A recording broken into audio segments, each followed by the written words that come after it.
Where Samuel first comes to Castle Black is a moment in which John is forced to realise that, you know, this now is going to become his new family, that this sort of ragtag band of outcasts and criminals, these are the people that he'll have to bond with. John, he's supposed to be trained by Sir Roddick.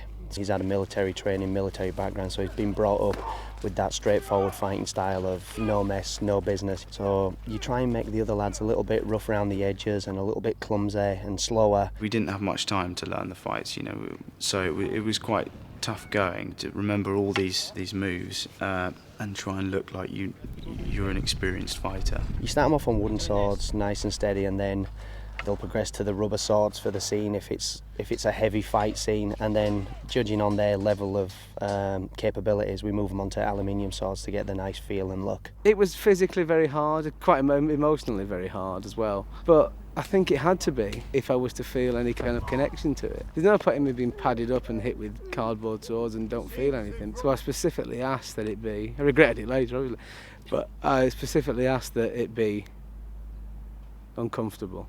Rubber swords do still hurt, yeah, and it's funny because, you know, we put pads on them and everything like that, but being hit in the same place repetitively is gonna, one, get annoying and two, get sore. So you do get the occasion when you ask if you want a pad. I mean, you're not being a sissy if you say yeah, and sometimes they say no, and then after about take 4 or 5 they ask if they can have the pad again, so you're like, yeah, no worries.